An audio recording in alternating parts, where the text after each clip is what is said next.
Usiendelee kung'ang'ania watu ambao muda wao na sababu ziwafanya waje kwenye maisha yao zimeisha. Ni hatari sana kumweka mtu ndani ya maisha yako zaidi ya muda ambao ulikuwa unatakiwa. Sio kila mtu utakayeanza naye utamaliza naye, na kila sio mtu utakayeanza naye atakuacha katikati. Wako watu ambao utaanza nao na utamaliza nao. Wako ambao utaanza nao mwanzoni wataishia katikati, na wako ambao watakuja katikati na wataondokea katikati, na wengine watakuja katikati wataondoka mwishoni. Kwa lazima ujifunze kwenye maisha kwamba kuna wakati ambapo kuna watu wataondoka, na si lazima muwe mmegombana.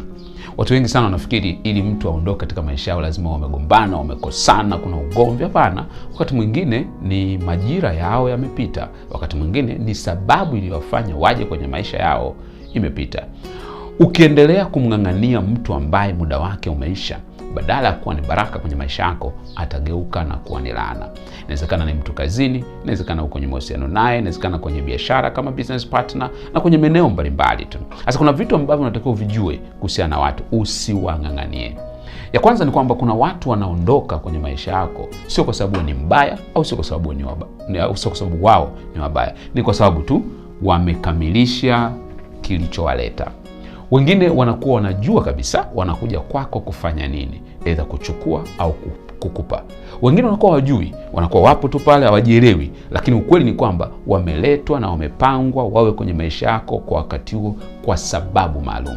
Kwa hiyo inawezekana huyu mtu ameondoka, au mtu amepoteza ladha na wewe, au wewe umepoteza ladha na wao kwa sababu wamekamilisha kilichowaleta. Na inawezekana kabisa kilichowaleta ni kwamba wewe wamekupatia kitu fulani. Inawezekana wamekupatia fursa, inawezekana wamekupatia connection fulani, inawezekana wamekupatia mtaji, inawezekana walikupa faraja wakati fulani na muda wao umeisha, wanaamua kuondoka. Au inawezekana wewe pia kuna kitu ulikuwa umewapatia.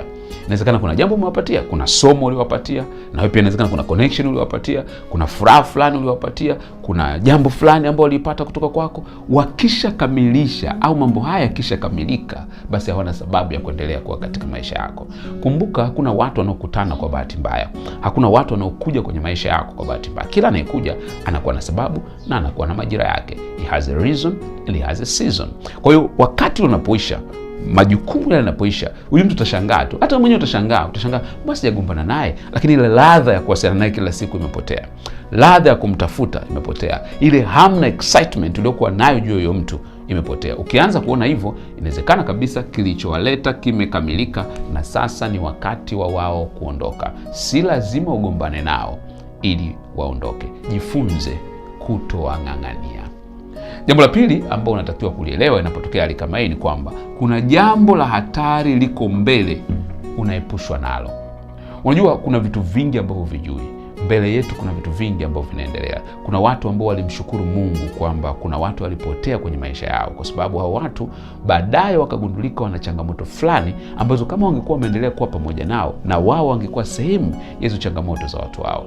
Wengine ilikuwa ni kesi mahakamani, wengine ilikuwa ni jambo fulani waliokamatwa nalo, wengine ilikuwa ni aibu fulani pengine iliyotokea. Kuna vitu ambavyo huwezi kuvijua. Wengine unakuta alikuwa anaficha makucha ambayo alikuwa hayaonyeshi, lakini baadaye akaja kudhihirika. Unapoona unafikiria au unapata hisia za kuachana na mtu, usilazimishe. Inawezekana kuna jambo la hatari sana ambalo unakuepushwa nalo. Ukiendelea kung'ang'ania, lile jambo la hatari litakuja kutokea, afu baadaye utajilaumu. Ndio maana si vizuri kabisa kuendelea kumng'ang'ania mtu ambaye ameamua kuondoka kwenye maisha yako. Wewe unaweza usijue kwa sababu una macho ya kuona mbali sana, lakini Mungu anayekuwekea hisia ndani yako anajua kwa nini anaziweka hizo hisia sasa hivi, au kwa nini anamfanya huyo mtu abehave kwa namna hiyo, kwa sababu kuna jambo anakuepusha. Ndio maana katika maandiko tunafundishwa kwamba tujifunze kushukuru kwa kila jambo. Kwa nini? Kwa sababu kuna mambo ambayo leo hautaelewa kabisa kwa nini yanatokea. Mara nyingi mambo ya namna hiyo yakitokea, unaanza kujiuliza swali, hivi mimi nimekosa nini? Nimekukosea nini? Wakati mwingine mpaka unamtafuta huyo mtu unamuuliza, nimekukosea nini? Mbona siku hizi upokee simu zangu? Nimekukosea nini? Mbona siku hizi unanikwepa? Nimekukosea nini? Mbona siku hizi unikumbuki? No, wakati mwingine hata sio kwamba umemkosea kitu chochote. Kuna hatari ambapo baadaye utakapotokea ndio utaelewa kwamba oho, na kushukuru Mungu kwa sababu ulikuwa unaniepusha na jambo hili. Jambo la tatu ni kwamba wamebadilika, sio wale uliokutana nao. Wakati mwingine hao watu utakiwa kuang'ang'ania kwa sababu ulikutana nao wakiwa watu wa aina fulani. na sasa hivi wamebadilika kabisa. Inawezekana tabia zao zimebadilika. Wewe ulikutana na mtu mwadilifu, lakini sasa hivi amekutana na makundi mengine, amebadilika tabia yake, amekuwa tapeli, amekuwa muongo, amekuwa mwizi, amekuwa mtu wa tamaa. Sio yule uliyokutana naye. Kwa hiyo usimng'ang'anie, kwa sababu wewe ulikutana na mtu tofauti na sasa unadili na mtu tofauti. Wakati mwingine ulikutana na mtu ambaye alikuwa anakupenda, anakujali, anakuthamini, anakuona wewe ndio kila kitu kwenye maisha yake. Lakini sasa hivi ana mtu mwingine aliyempa hiyo nafasi, amemthamini, Kwa hiyo ukiendelea kumng'ang'ania ni kwamba umeshapoteza kitu ambacho kilifanya kuwaunganisha. Ni kwamba huyu mtu sasa amebadilika, sio yule ambaye ulikutana naye. Kwa hiyo ukiendelea kung'ang'ania, kwa kweli ni kwamba huyu ni mtu mpya, lazima umwachilie, kwa sababu sio yule wa zamani ambaye umekutana naye. Kwa hiyo usiendelee kumng'ang'ania mtu wa namna hiyo, kwa sababu utakuwa unang'ang'ania kitu ambacho sicho ambacho haswa ulikuwa umekipata pale mwanzoni. Jambo la mwisho kwenye hili somo ni kwamba watu wa namna hiyo wakati mwingine wanaondolewa na Mungu kwenye maisha yako. Wanaondolewa. Unajua kuna watu ambao hauko tayari kuwapoteza, lakini ni muhimu wapoteze kwa faida yako ya kesho. Lakini ukiambiwa leo kwamba umpoteze huyo mtu, hautakubali kwa sababu ya maumivu unayofikiria, kwa sababu ya namna ambavyo unamchukulia. Unaona kama itakuwa ni hasara kubwa katika maisha yako. Lakini Mungu anajua kabisa kwamba kwa hatua ambayo unatakiwa uende, kwa mahali ambako unataka nikupeleke, kwa majira mapya ambayo unatakiwa kuingia, ni kwamba huyu mtu lazima asiwe sehemu ya maisha yako. Sasa kwa sababu wewe mwenyewe umeshindwa, Mungu anatengeneza mazingira fulani hivi ambayo yatasababisha huyo mtu aanze kukaa mbali na wewe. Usimng'ang'anie. Kwa hiyo inawezekana Mungu anawaondoa kwenye maisha yako. Na mara nyingi unakuwa na sababu mbili. Moja ni kwa sababu anawaondoa ili usimame mwenyewe. Kuna mara nyingi sana umeshindwa kutengeneza uwezo wako kwa kumtegemea mtu. Ukiwa na shida kidogo unapiga simu unasaidiwa.